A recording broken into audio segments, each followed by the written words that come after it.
Okay, hi everybody. Hello, hello, hello. Oh, Yeah, thank you for the wonderful opportunity. Yeah, and actually I have a lot of questions, but they say that this session is all from you guys. So please, if you have questions, kindly send through the Slido. Wait, where's the display? Okay. Anyway, so Guillem Segarra. Yeah. So I've just researched a bit about you. So to be frank with you, I'm one of your avid users. Yeah. Every month I transact around almost like $200. So one of the biggest basket size for you. Yeah. So HappyFresh is founded in 2014. Now they are in Jakarta, Malaysia, and Thailand. And you just had a joint partnership with Grab too, right? GrabFresh. So I'm guessing that your transaction is growing really, really rapidly. So let's just see the question right now. Which one would you like to? We should just start for the one that it's number 2. I think number 3 is a lot more interesting here. What challenges did you face in building and funding the business? Because I understand that you have a previous CEO from the HappyFresh, right? And you continue. Well, that can probably take the full 15 minutes, but I'll try to take it short. Yeah. So I think as any company, right, when you start, you probably have different expectations. You probably don't understand as much as you should, and you go there with probably completely different ideas. HappyFresh is actually quite an interesting story. So to start with, we had 7 co-founders. As a suggestion, never ever had more than 2. When you put more than 3 people having enough decision power, you will never ever make a decision. So that's probably the first challenge, or basically. So, I would say. So currently, all the co-founders is still there, or?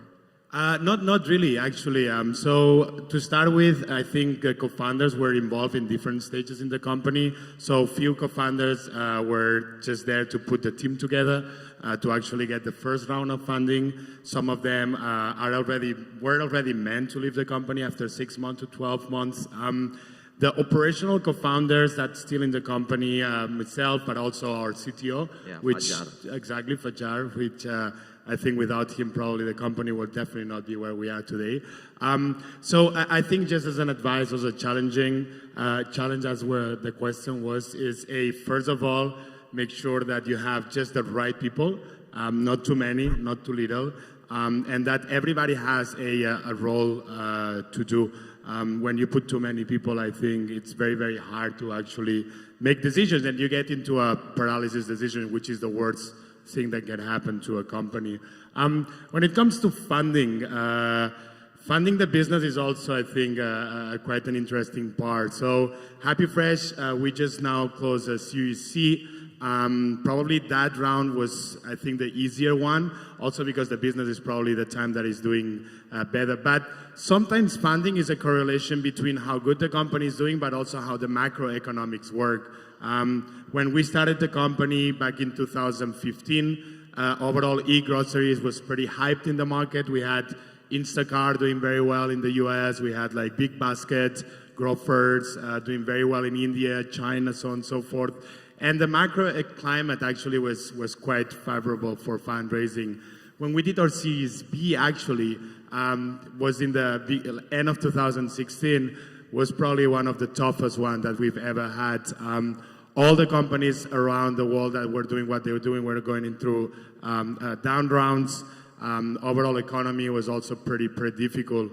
So that was probably really, really challenging as a company when you have to basically fundraise and none of the macro, not micro things help. You really have to pull some levers. So what we did was really go back to the core, probably sacrifice a little bit of growth, top line numbers, but really make the company profitable. We make sure that for every single order we deliver, we actually make a profit, and that would help us to survive. So once we reach that point of profitability, then we were able to fundraise on top, and we were able to scale the business. What is it today? Today we have a very healthy P&L. We showed like a very, very strong growth in the past 12 to 18 months. And as you well said, we also had a great partnership with a company like Grab that definitely help a lot. Yeah. So looking at the number 2 question, I'm gonna rephrase it. So when you started this, there's not a lot of, I don't think there's any competitor in the online grocery, and it was really hard for you to get like the vendor. And I understand that your first 2 was actually market. Yeah. So and now everyone wants to be inside you. Yeah. So the question is, with the growing number of competitors that is start to show right now, what's your strategy? Because at one time I saw an event which held by you, is all mothers in the middle-aged mothers, and it's a cooking class and stuff like that. So it's really interesting to drive mothers to also try to use your apps, which is something uncommon. Yeah, so I think that we can fit that into like the first question on how the future looks, or how we're protecting basically from competitors, how we're driving growth in general, right? So, I mean, HappyFresh, we started with a clear vision. We wanted to democratize groceries across Southeast Asia. We believe that in the next 5 to 10 years, actually the overall grocery industry will change much more than in the past 50. And those changes will be driven by the adoption of new technology, data, and e-commerce capabilities, which, if you think about it, are actually the core competencies that we've developed as a company. At the same time, we strongly believe that there's been a massive change on how people consume. There is this behavioral change that happened in the past 10 years, just because obviously now we have smartphones and so on and so forth. But more importantly, especially here, people start to be social consciously. They want liberated lifestyles. They are hypermobile, hyper-connected. So I think HappyFresh caters really towards that needs, and not the needs of the people of today, but especially the people that are coming after us. If you think about it, right, the supermarket hasn't changed for the past 20 years, but the way we consume has changed massively, right? So the way we actually look at the future is really how can we bring that level of freedom, that level of convenience, that level of social and impactful lifestyle, how we can create a higher level of awareness when it comes to health, food consumption into every single household in Southeast Asia. So through food, through groceries, that's basically how we're going to do it. When it comes to what you asked before, like how do we make sure that no other competitor can do that, right? First of all, I think building a brand, a consumer brand, is really important. HappyFresh, we always try to get into a level of personalization that nobody else can do. So we know you exactly what you like, how you like it, and we try to provide that to you. And at the same time, we want to offer as many options as possible. As you say, when we started, our first partner, and again, without their trust, we probably wouldn't be here, is a Brunch Market. And now we have every single supermarket in Indonesia, Malaysia, Thailand. How we protect ourselves is with all our partners, we have like exclusivity contracts. So basically, no other competitor can partner with them. How we manage to get that is by bringing sales. First of all, obviously, we bring sales to them. Secondly, we bring value, right? Through a digital platform that allowed us to actually get to know the customers much more than what they do.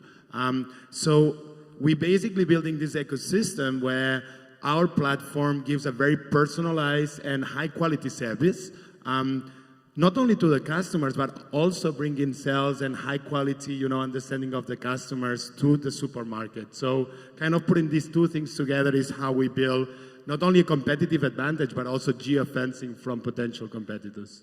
So you actually create some kind of an analytics too for the supermarkets? Actually, we have, so we like the word happy, obviously, and the word fresh. So inside of the company, we have different business divisions. So we have one that is called Happy Data. So Happy Data actually provides FMCGs and brands insights about competitive markets, and at the same time, for supermarkets as well, what is the right level of engagement that they should have, what CRM tools they can use, and so on and so forth. So we actually help supermarkets not only to go online when it comes to the sales channel, but also how to do online marketing, how to do online CRM, how to do online forecasting for their supply chain. So we bring technology in every single part of the supply chain. And just to wrap up on the future, I think that's also how we see ourselves in the next 10, 15, 20 years. We really see democratizing groceries, but also democratizing the full supply chain. One thing is supermarkets, the other one is groceries, but there's also distribution, there's also production. And that also fits very well with our social kind of mission, which is really try to create a fairness across the supply chain, while at the same time bringing technology across.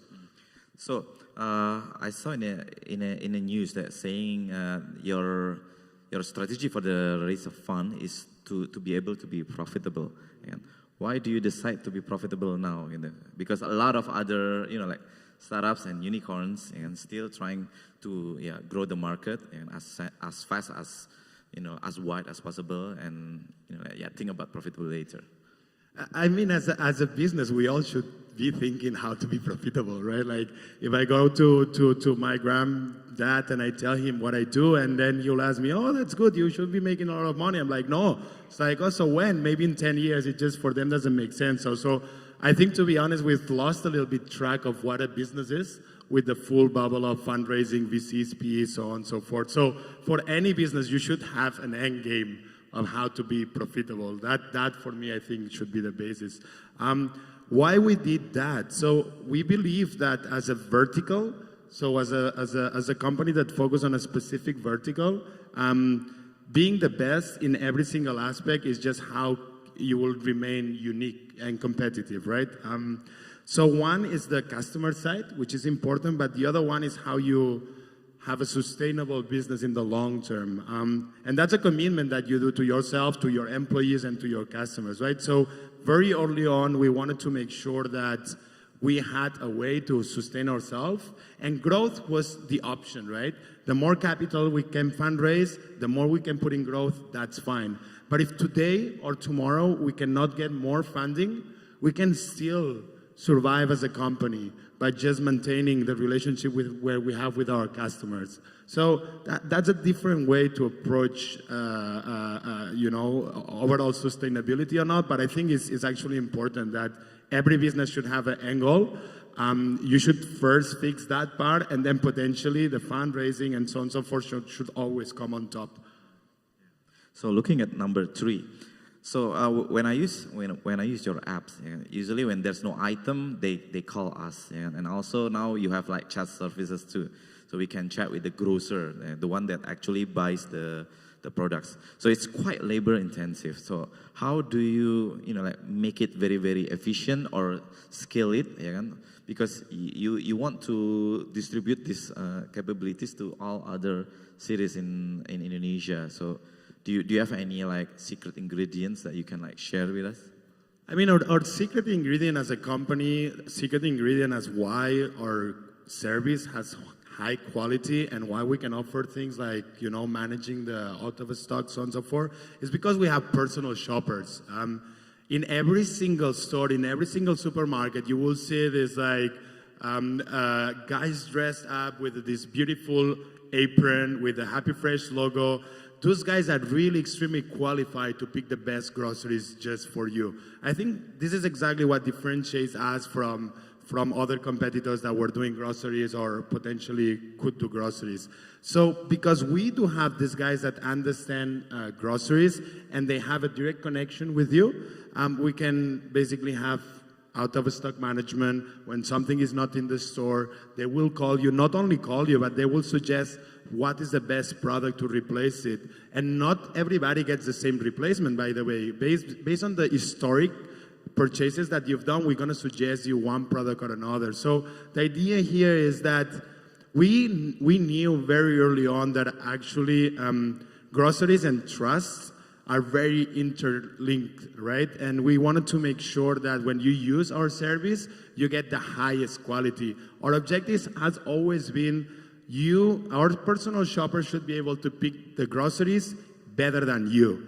And we really, really spend a lot of time, a lot of efforts, and a lot of training actually on reaching to that point. And today I think it's what remains one of the most important part why we are where we are today and what makes us unique and probably one of like very like special service for our customers. Like you can get it cheaper, yes, probably you can get cheaper delivery, but I can assure you that you will never get better quality and better service. Wow, that is really awesome because in my experience, so all the product that we get is really nice and the fresh produce is actually really, really good too. Well, our time is up. 15 minutes is very, very short for us. And I hope you guys get a lot of good insights from us. Thank you so much. Thank you.